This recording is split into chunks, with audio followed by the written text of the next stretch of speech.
Ladies and gentlemen, this clemency hearing is going to contain some unprecedented points. I've got a PhD in the serotonin system. This is the system on which the Zoloft that Marilyn Lamack was on at the time of the homicides acts on. But you're not going to hear anything about the serotonin system. I'm also a psychiatrist, but you're not going to hear anything about mental illness.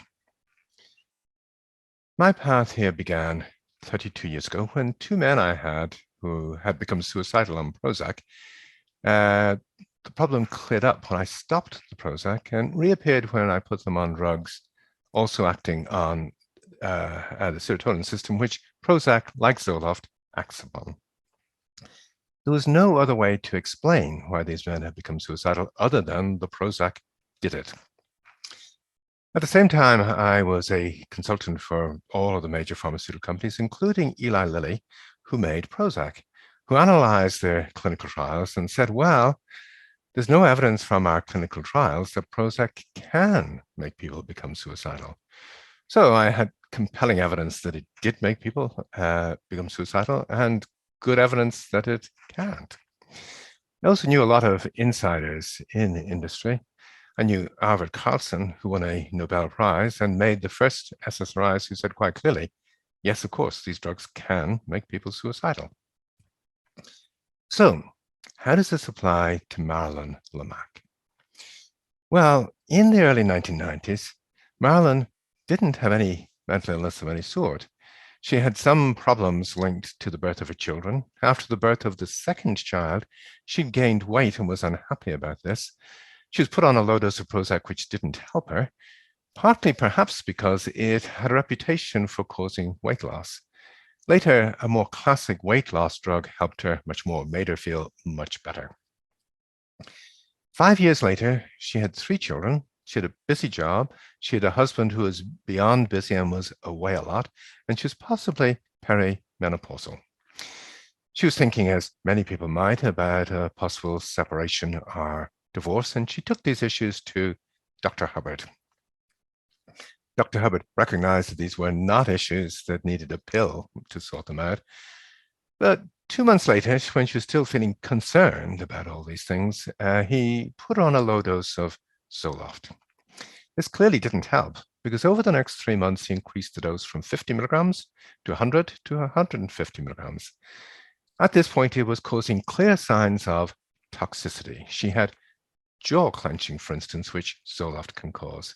Dr. Hubbard had also thrown Ativan into the mix, which is a tranquilizer Lilly and Pfizer had used in their Prozac and Zoloft trials to try and damp down or hide the problems these drugs can cause to some people. It helped Marilyn a bit, but also caused its own problems. So, a few weeks before the homicides, she has no evidence of mental illness, but she's on 2 drugs, both of which seem to be causing problems. What does Dr. Hubbard do? Dr. Hubbard increases the dose of Zoloft to 200 milligrams. Now, on this, Marilyn complains of fatigue and insomnia and weight loss, but nothing else. What Dr. Hubbard doesn't know is that 16 years before this, Pfizer have given this 200 milligram dose to a number of healthy volunteers, all women. They're supposed to take it for 2 weeks, but all of them drop out after a week, complaining of fatigue and insomnia and weight loss and agitation. And some of them are suicidal, and one has become aggressive. Pfizer look at this and conclude that Zoloft has caused this. And it's well known that Zoloft can, and drugs like this, can cause this kind of problem.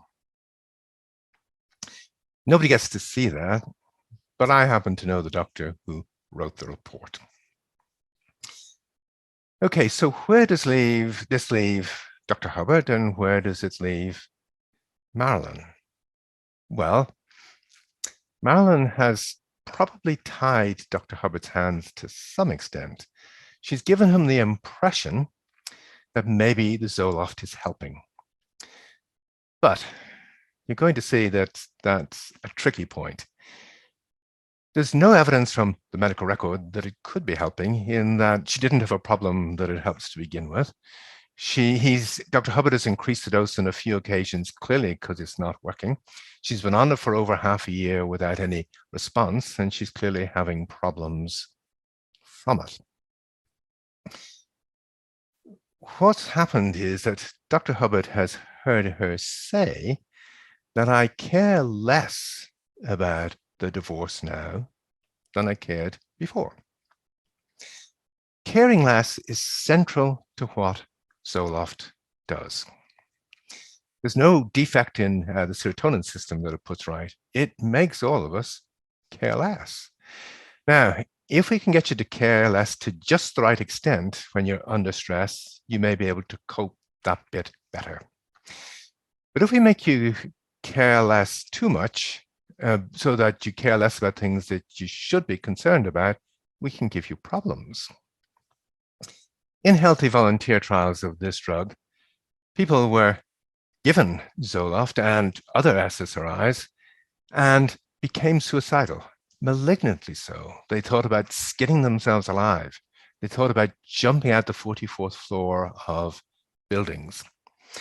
This is beyond the kind of thoughts that you and I might have about, well, if things aren't going right with our partner, we might feel that it would be better for our partner if I and the children weren't here. But whether you have the malignant thoughts or thoughts like this, Zoloft does one extra thing, which is it makes you care less. And this makes the possibility that you're going to act on whatever thoughts you have more likely. It makes it harder for you to conform your behavior to social norms. Let me give you a good example of this. 30 years ago, there was a paper about a Baltimore society hostess who had her guests there, all of whom knew her well, and she brought them some drinks. And they all thought she was behaving normally, except for the fact that she was topless. Now, this gives you an idea about the kind of disinhibition drugs like this can cause. She was on an SSRI. It's what we call clinically a frontal lobe type problem. Now, there are other people who have walked free from court after serious crimes when it's been recognized that they had, for instance, a frontal lobe tumor. And when that's removed, their behavior returns to normal. There are also senior members of the judiciary, senior lawyers, senior politicians who walked free from court after some serious crimes when their colleagues have thought they were normal, but it becomes clear afterwards they were involved in prostitution, gambling, and other serious issues. And they walked free because they were on dopamine agonist drugs for Parkinson's disease. And when the drug is removed, it's clear that their impulses are now under control again. The legal principle behind all this was laid out by Lord Chief Justice Matthew Hale in 1676, when he said, roughly speaking, if by the unskillfulness of your physician or the contrivance of your enemies, you eat or drink something that can make you delirious, in just the same way as you would be found not guilty of a crime if you were delirious from an illness or a high fever, so also after being poisoned in this way, you would be not guilty. Ever since Hale, US and UK legal systems have recognized that delirium is an absolute, or can be, an absolute defense against murder. Whether it's caused by an illness, or a temperature, or a drug.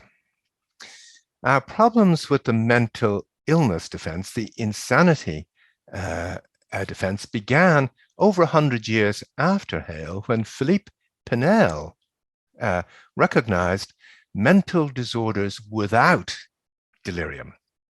And these, to this day, cause serious problems for all of us in a way that delirium doesn't. So, let's say I had been asked to get involved in the Lamack case back around the time the trial was happening. First of all, I would have asked to see the medical record. And if it was clear that Marilyn was doing well on the drugs, I wouldn't have wanted to be involved.